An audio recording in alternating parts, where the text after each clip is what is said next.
terima kasih atas jeripayanya sampai tengah malam masih bersama-sama kita di kantor KPUD Kabupaten Sidrap. Mudah-mudahan ini menjadi amal ibadah di hadapan Allah Subhanahu wa taala kelak di akhirat. Dan mudah-mudahan semua kita bersama masyarakat Sidrap diizinkan oleh Allah memasuki Jannatul Firdaus insyaallah bersama Rasulullah sallallahu alaihi wasallam.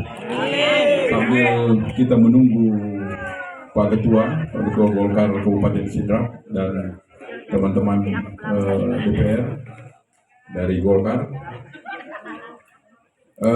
teman-teman wartawan, saya sudah tadi menyampaikan kepada seluruh tim.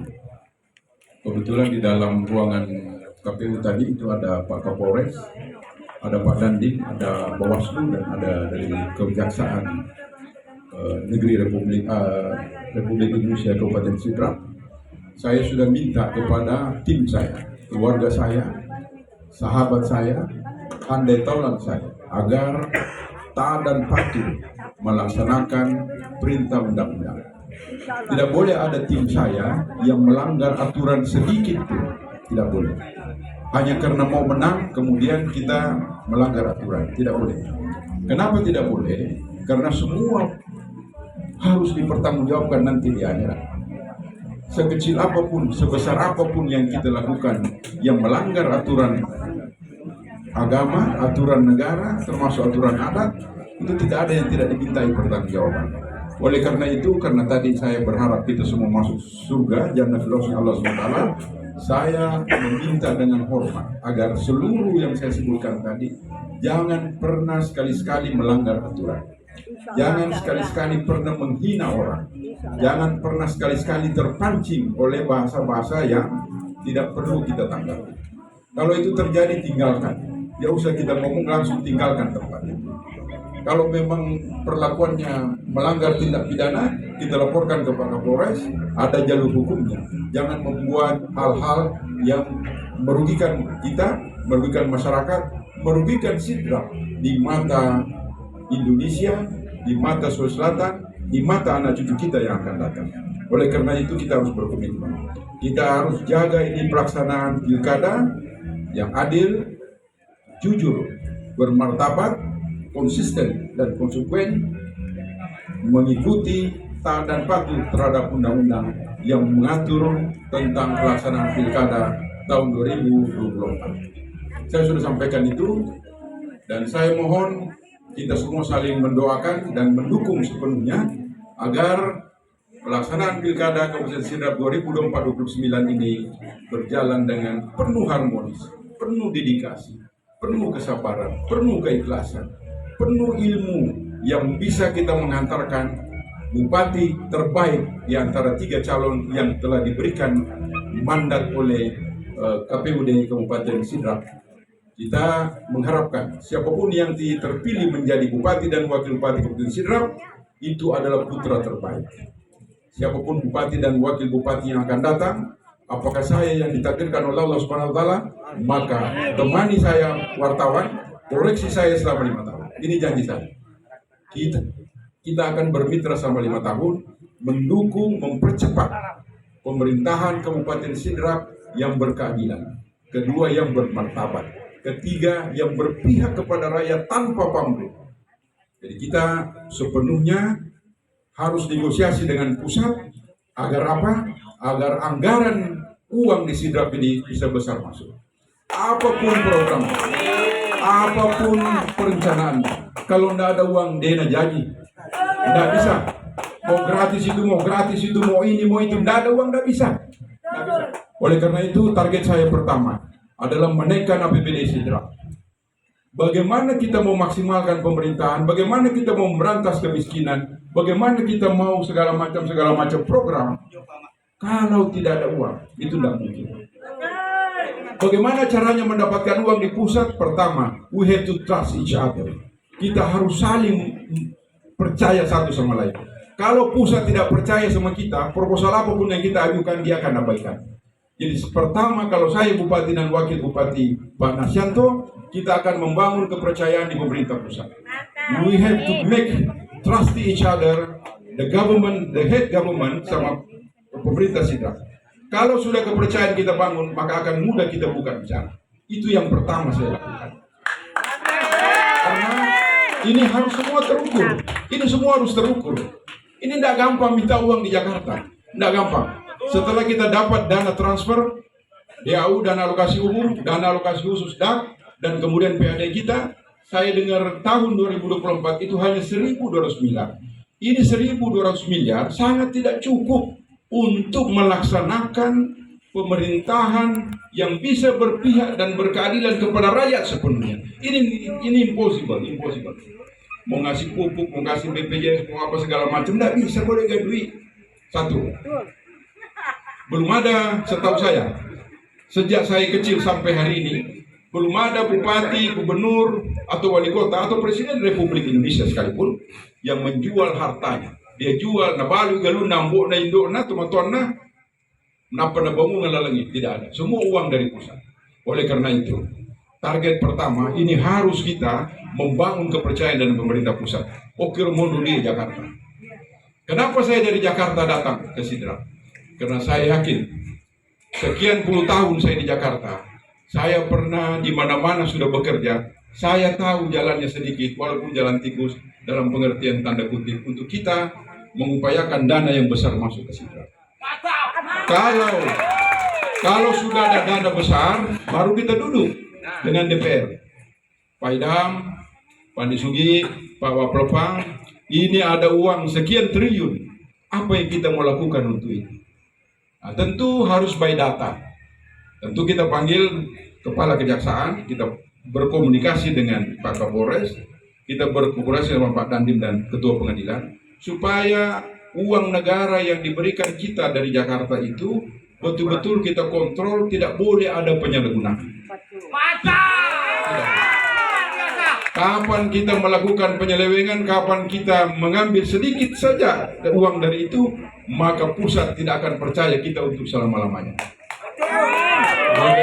Bagaimana nanti di akhirat mempertanggungjawabkan kalau uang rakyat yang kita ambil? Nauzubillah min dzalik.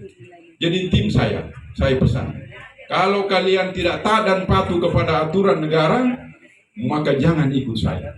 Pasti kita akan bermusuhan. Pasti kita tidak bisa sejalan.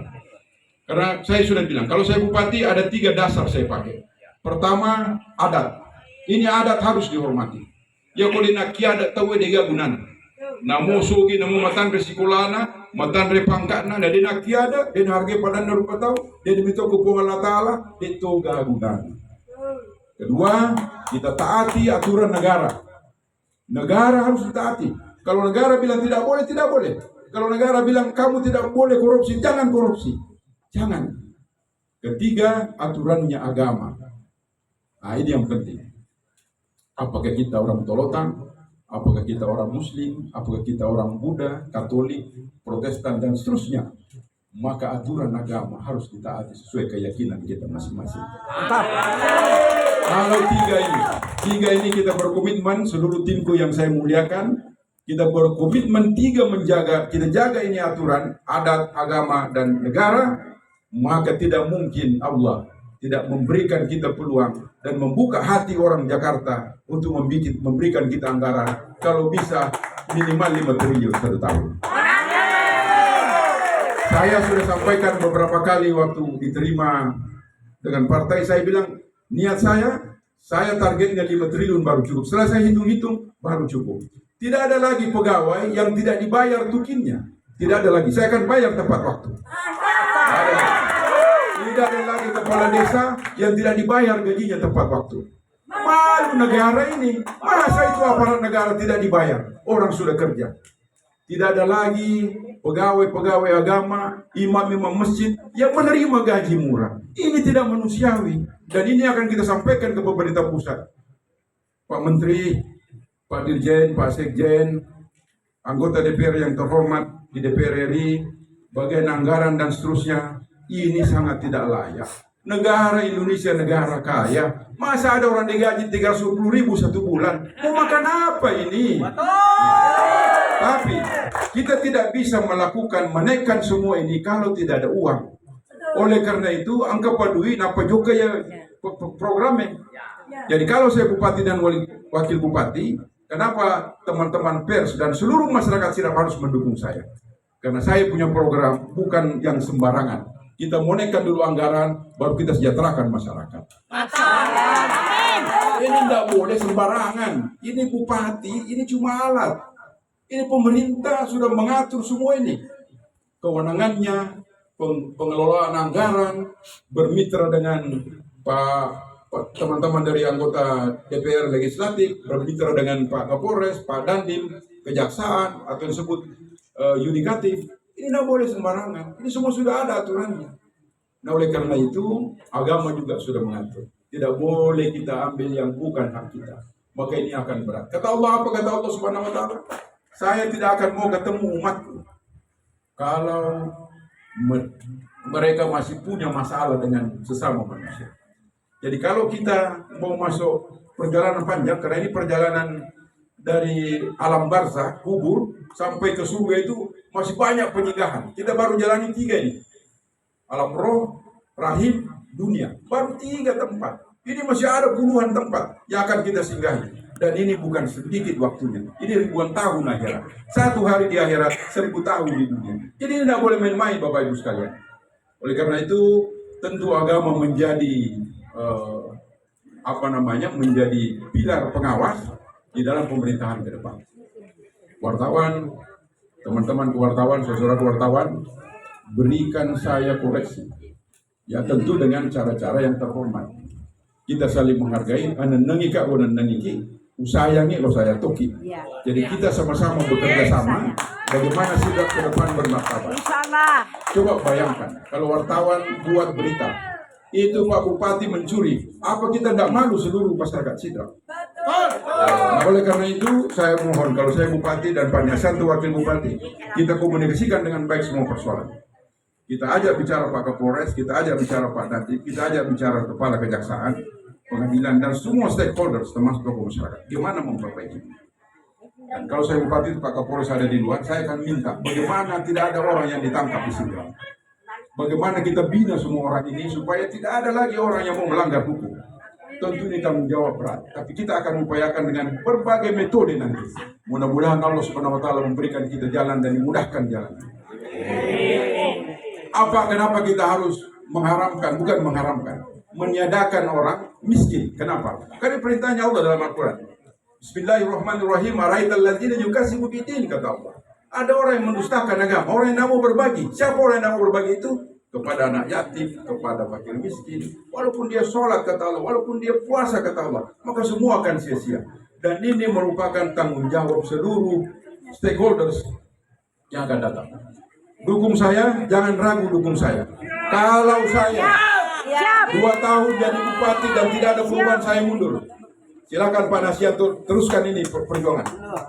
Dega gunane patru bodega perubahan. Pegang ini kata-kata saya. Oleh karena itu jangan ragu. Masuk TPS, tusuk Masur atau Pak Haji Nasianto. Dukung. Hati-hati, jangan sampai nanti tusukannya keluar dari garis, jangan di dalam garis.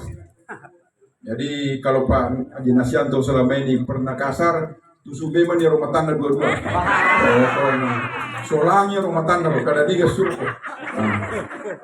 Jadi begitu.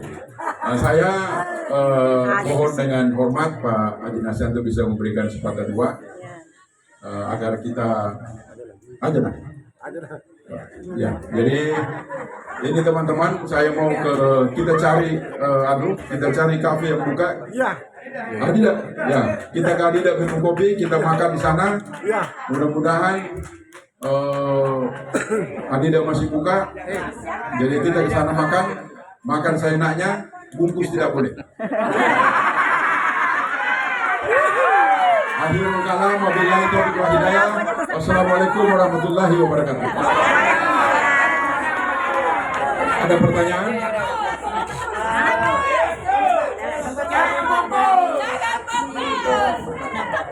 Ini Pak, kami mau bertanya terkait dengan tadi kejadian di sana, ada aksi dorong-dorong itu Pak, sampai-sampai Pak Wakil hampir tidak diizinkan masuk. Gimana tanggapannya itu Pak?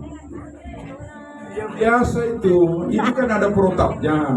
Pak polisi itu, Pak tentara itu, dan seluruh termasuk Pak Satpol PP itu sudah ada protapnya dari masing-masing lembaga negara ini.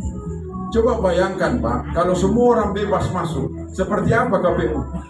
Bisa nggak kita kira-kira melaksanakan tadi verifikasi? Tentu tidak bisa. Jadi itulah makanya tujuannya konferensi pers ini. Jadi nanti teman-teman wartawan sampaikanlah melalui medianya bahwasanya pelaksanaan ini baik, sudah diterima semua berkas, semua persyaratan, kan itu aja yang ingin sampaikan. Kan memang tidak perlu masuk. Nah saya dalam kesempatan ini Pak Kapolres dan seluruh staf dan Pak Dandim, seluruh staf dan seluruh Satpol PP dan stafnya, saya mohon maaf kalau tadi itu ada dorong-dorong waktu mau masuk ke KPU